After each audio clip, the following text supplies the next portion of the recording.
हर खबर पर रहना चाहते हैं आगे तो डाउनलोड कीजिए एबीपी लाइव ऐप। नमस्कार, सुबह के 10 बज रहे हैं। एबीपी न्यूज पर हाजिर हूं मैं रुमाना इसार खान और इस घंटे अहम दो बड़ी खबरें जिस पर हमारी नजर लगातार बनी हुई है। दोनों खबरों से जुड़ा हर बड़ा अपडेट सबसे पहले आपका चैनल एबीपी न्यूज आपको देगा। देखिए, एक तो ये जान लीजिए आप कि हैदराबाद नगर निगम चुनाव के रुझान जो है वो आने लगे हैं। रुझानों में फिलहाल बीजेपी आगे दिख रही है। दूसरी बड़ी खबर आज की यह है कि पीएम मोदी अब से करीब आधे घंटे के बाद सभी दलों के साथ सुबह 10:30 बजे बैठक करने वाले हैं और इस बैठक में कोरोना को हराने वाले प्लान मतलब वैक्सीन को लेकर बड़ी जानकारी जो साझा की जा सकती है सभी राजनीतिक दलों के साथ। चर्चा इस बात पर हो सकती है कि देश में वैक्सीन लगाने का किस तरीके से प्लान बनाया जाए और अभी तक की क्या है तैयारियां। तो आज की ये दो बड़ी खबरें और इन दोनों खबरों पर हमारी नजर। फिलहाल हैदराबाद नगर निगम चुनाव की जो गिनती हो रही है, रुझान सामने आ रहे हैं। इन रुझानों में बीजेपी ने बड़ी बढ़त बना ली है और बड़ी बढ़त हम इसलिए कह रहे हैं क्योंकि कुल 150 सीटें, इन 150 सीटों में से 117 सीटों पर रुझानों में जो तस्वीर उभर रही है उनमें बीजेपी को बड़ी बढ़त मिल रही है। टीआरएस दूसरे नंबर पर चल रही है, ओवैसी की पार्टी तीसरे नंबर पर है। तो ये बड़ी तस्वीर 74 सीटों पर इस वक्त रुझानों में बीजेपी आगे, 32 पर टीआरएस, एआईएमआईएम 16 सीटों पर ही अपनी बढ़त बनाए हुए है। कुल 150 सीटों का ये बड़ा आंकड़ा आपके सामने है। पिछले चुनाव की अगर बात की जाए तो पिछले चुनाव में टीआरएस को 99 सीटें मिली थी। टीआरएस इस बार मिशन लेकर चली थी शतक लगाने का, 100 सीटें लाने का एम था टीआरएस का, लेकिन पिछड़ती हुई बीजेपी से। और फासला आप देख सकते हैं, बीजेपी ने दुगने से ज्यादा की बढ़त बना रखी है इस वक्त टीआरएस से। रुझानों में फिलहाल टीआरएस 32, बीजेपी 74।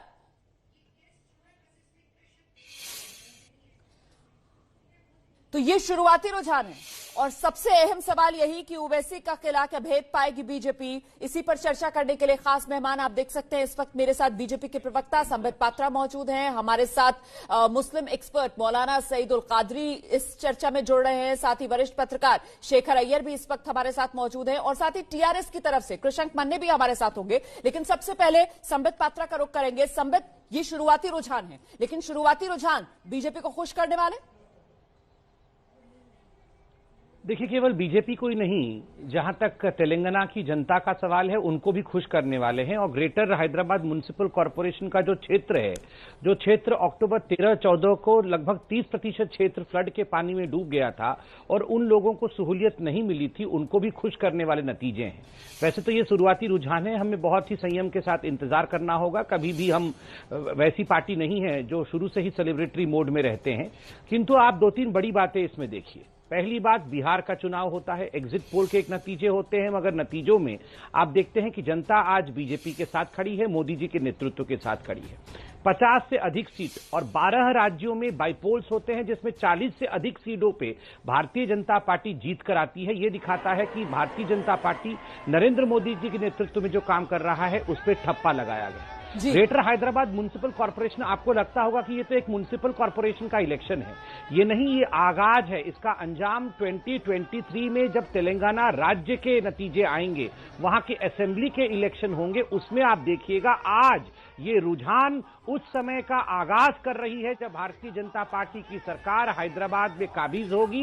हैदराबाद में हमारे पूरे तेलंगाना का भाग्य परिवर्तित होगा भाग्यनगर से। आज ये रुझान ये बता रहे हैं। हैदराबाद का नाम भाग्यनगर रखा जा सकता है, ये बात चुनाव प्रचार में इसी नगर निगम के योगी आदित्यनाथ की तरफ से कही गई थी और उसी भाग्यनगर की बात यहां पर अभी डॉक्टर संबित पात्रा कर रहे थे। फिलहाल मैं जल्दी से एक रिएक्शन के लिए आपको लिए चलती हूं। हमारे साथ मौलाना सईदुल कादरी साहब मौजूद हैं, मुस्लिम एक्सपर्ट हैं। सईदुल कादरी साहब, ये जिस तरीके के रुझान आ रहे हैं, बीजेपी सबसे बड़ी पार्टी के तौर पर बड़ी बढ़त के साथ 74 सीटों पर लीड लिए हुए है, दूसरे नंबर पर लेकिन बहुत पिछड़ी हुई टीआरएस और ओवैसी का तो सुपड़ा साफ होता हुआ नजर आ रहा है। सर, ये तो 2023 के लिए बड़ी खतरे की घंटी?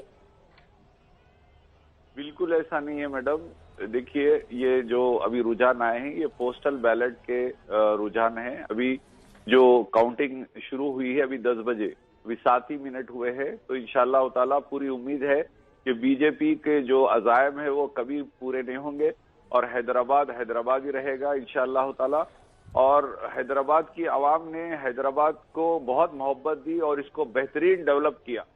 जो कि योगी आदित्यनाथ वहां से आते हैं, जिनके स्टेट का रैंक है करीब 17 या 20 रैंक है, और मतदान हो चुका ना, आज तो नतीजों का दिन है। और वो जो शुरुआती रुझान आ रहे हैं नतीजों के दिन, जब काउंटिंग शुरू हुई है तो वो ये बता रहा है कि भाई हैदराबाद के लोग शायद भाग्यनगर में अपना भाग्य संवरता हुआ देखना चाहते हैं। सर, मैं बार बार इस बात को दोहरा रही हूं कि ये शुरुआती रुझान है। कृष्णक माने जी, अगर मेरी आवाज आपको मिल रही है सर, ये शुरुआती रुझान आपके लिए खतरे की घंटी?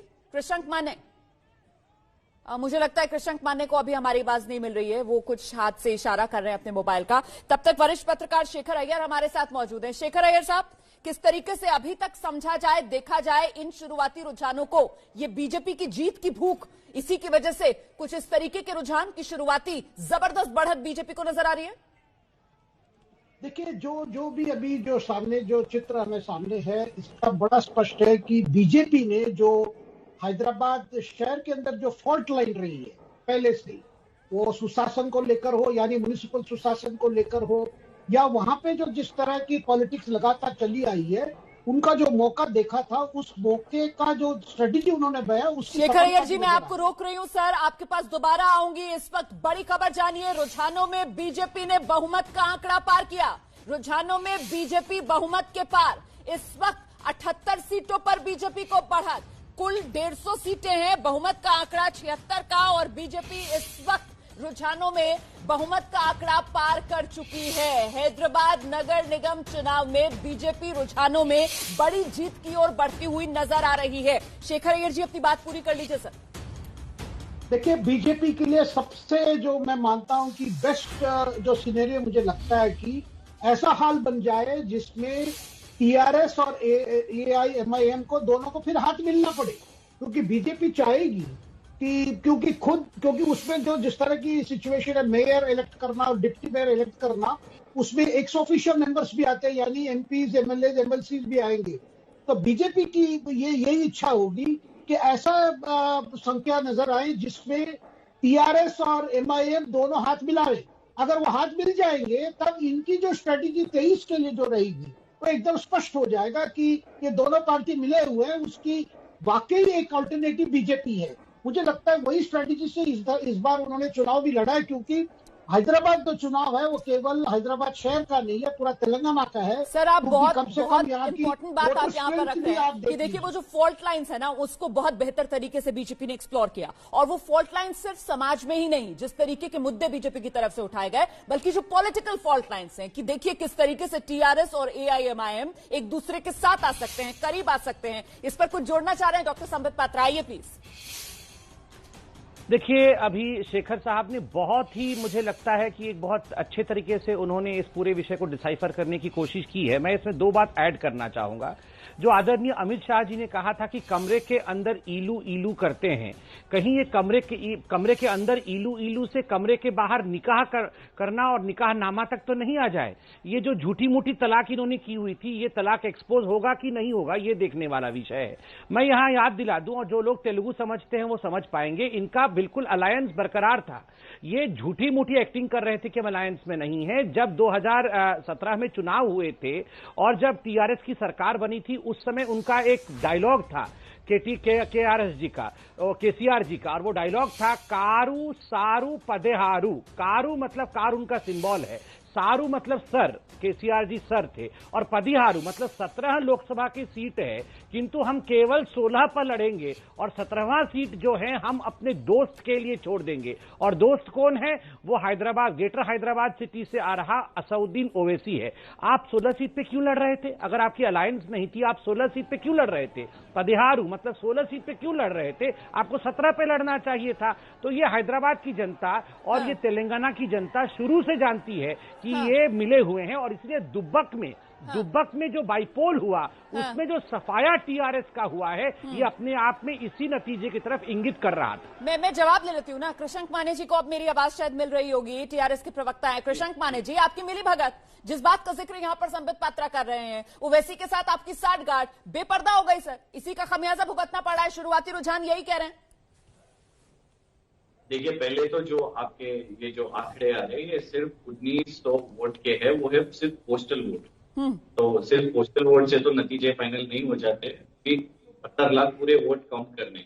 नेवरदलेस अगर आप 2014 में टीआरएस जब सरकार में आई थी अगर देखेंगे तो सिर्फ टीआरएस केसीआर जी बिना कोई अलायंस के बिना कोई सपोर्ट के आए और 2016 में जब जीएचएम का बल्दिया का हैदराबाद का चुनाव हुआ तब भी सिंगल पावर टीआरएस को 99 सीट आए। उसके बाद जिस तरह से वो कह रहे थे, ठीक है, वो देखिए सारू कारू पदहारू जो था हमारा वो एक स्लोगन था, वो राइमिंग वर्ड था।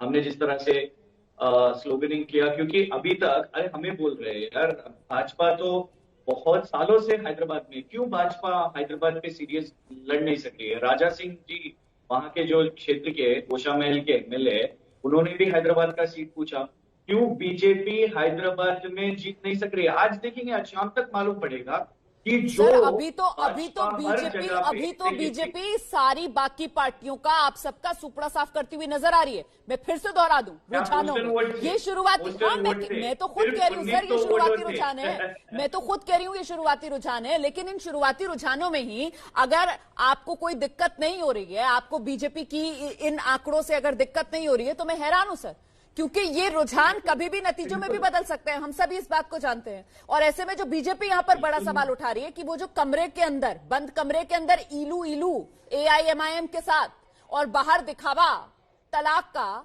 अब वो जनता के सामने बेपर्दा हो रहा है, ये उसका खमियाजा भुगतना पड़ा है क्या आपको? पोल खुल गई है। देखिए पोल तो लोगों के सामने सबकी खुल गई है, बीजेपी और एमआईएम की। जहां बीजेपी है वहां एमआईएम है। आप तो सिर्फ हैदराबाद के बारे में बात कर रहे हैं, बंगाल के बारे में बात करेंगे, बिहार के बारे में बात करेंगे, उत्तर प्रदेश के बारे में बात करेंगे। जहां एमआईएम खड़ेगी वहां लाभ किसका होगा? भारतीय जनता पार्टी का ही होगा। तो इसीलिए अरे खुलासा है, ये सबके सामने ही दिखाई दे रहा है। हमें क्यों, देखिए एमआईएम के बारे में कौन बात कर रहा था? हमारा एजेंडा तो विकास के बारे में था। भाजपा ने एमआईएम के खिलाफ बात किया, एमआईएम भाजपा के खिलाफ बात कर रहा है। हमारा तो मतलब सिर्फ हैदराबाद के अंश एक म्युनिसिपल इलेक्शन है, तो ये म्युनिसिपल इलेक्शन के चुनाव हम लड़ रहे थे। तो डॉक्टर संबित पात्रा कृषक मान्य जो बात कह रहे हैं सर, वो तो देखने के लिए मिली वैसे चुनाव प्रचार में, क्योंकि पूरी तरीके से बीजेपी के बड़े नेताओं के निशाने पर हैदराबाद में कौन थे? असदुद्दीन ओवैसी थे। असदुद्दीन ओवैसी जिनके बहाने पाकिस्तान से लेकर जिन्ना तक सबकी एंट्री बीजेपी के बड़े नेताओं ने कराई चुनाव प्रचार में सर, हैदराबाद नगर निगम के चुनाव में। देखिए रुमाना जी, दोनों पक्ष के भाषण होया करते थे और एक ही भाषण में हमारे तमाम नेता ने, चाहे आदरणीय जेपी नड्डा जी हो, चाहे योगी आदित्यनाथ जी हो, चाहे आदरणीय गृह मंत्री अमित शाह जी हो जिन्होंने इस कैंपेन को कंक्लूड किया था, चाहे हमारे भूपेंद्र यादव जी हो, इन सभी ने आप देखिएगा अधिकांश समय डेवलपमेंट के विषय में बात की है और केसीआर जी का नाम लिया है। चूंकि केसीआर एक political figure, all India political figure नहीं है, तो उनके विषय में हम यहां पर हिंदी मीडिया में चर्चा नहीं करते हैं। और चूंकि ओवैसी एक नोन फिगर है, पॉलिटिकल एंटिटी है, तो स्वाभाविक रूप से उनके विषय में हम डिबेट में ज्यादा चर्चा करते हैं। हमने एआईएमआईएम पे ज्यादा चर्चाएं नहीं की, क्योंकि आपको जान के आश्चर्य होगा 150 सीट्स में एमआईएम केवल 51 सीट्स पे लड़ रही थी। बाकी तो उन्होंने वॉक थ्रू दिया हुआ था टीआरएस को कि आप जाओ, आपके लिए खुला मैदान है, आपके खिलाफ हम कंपीट भी नहीं करेंगे। हम एकमात्र ऐसी पार्टी हैं जो 150 सीटों पर लड़ रही थी। ये तो आपस में कॉम्प्रोमाइज करके बैठे हुए थे। आप एमआईएम के प्रवक्ता से पूछिए, यहां बैठे हुए हैं, वो 51 सीट पे क्यों लड़ रहे थे? वो 150 सीट पे क्यों नहीं लड़ रहे थे? हमने रोका क्या उनको 150 सीट पे लड़ने के लिए? मैं जवाब ले लूं? मौलाना सईदुल कादरी साहब, आपको आना चाहिए सर। एआईएमआईएम को लेकर जिस तरीके के आरोप हैं, बीजेपी के आरोप आपने सुने, वहीं आपने टीआरएस को सुना। सर हालत क्या हो गई है एआईएमआईएम की कि हैदराबाद में भी उसे बीजेपी की बी टीम करार दिया जा रहा है? देखिए हैदराबाद में अगर आप देखेंगे तो एमआईएम जो है अभी 51 सीट्स पे लड़ रही है और पिछले इलेक्शन में भी सिर्फ 60 सीटों पे लड़ी थी। ये पहली बार नहीं है कि 150 सीट पे से सिर्फ 51 सीट लड़ रही है। लास्ट टाइम भी 60 सीट्स पे लड़ी थी, अब ये 51 सीट्स पे लड़ रही है। और यहाँ पर बीजेपी को जो फायदा आपको नजर आ रहा है, ये दरअसल जो है कांग्रेस के वोट काटने की वजह से आ रहा है। जैसा जी किशन रेड्डी जो सिकंदराबाद कॉन्स्टिट्यूंसी से एमपी बने, वो 80,000 वोटों से जीते और 4,80,000 उन्होंने वोट हासिल किए और टीआरएस 4 लाख वोट हासिल की और 1,80,000 वोट खरीद जो है कांग्रेस ने ली। तो कांग्रेस वोट काट कर बीजेपी को यहाँ पर फायदा पहुंचा रही है, जबकि कांग्रेस का कोई बेस नहीं है हैदराबाद जीएचएमसी पे लेकिन उसके बावजूद भी वो करीब 149 सीट्स पे लड़ रही है। सर तो ये बड़ा BJP बड़ा को दिलचस्प indirect फायदा हो एनालिसिस रहा है। बड़ा दिलचस्प एनालिसिस आप जो यहाँ पर कर रहे हैं। मेरे साथ कांग्रेस की तरफ से कोई नेता है नहीं, लेकिन आपका एनालिसिस सुनकर संबित पात्रा के चेहरे पर भी मुस्कान आ गई है। संबित पात्रा, कांग्रेस बीजेपी को फायदा पहुंचा रही है, वोट कटुआ की भूमिका में आकर कांग्रेस। मैं आपसे इस पर रिएक्शन जरूर लूंगी। शेखर अय्यर साहब भी हमारे साथ बने हुए हैं। शेखर अय्यर साहब से सवाल यही कि कर्नाटक के बाद क्या तेलंगाना दक्षिण का दूसरा राज्य है जहां 2023 में ही सही लेकिन कमल खिल सकता है क्या?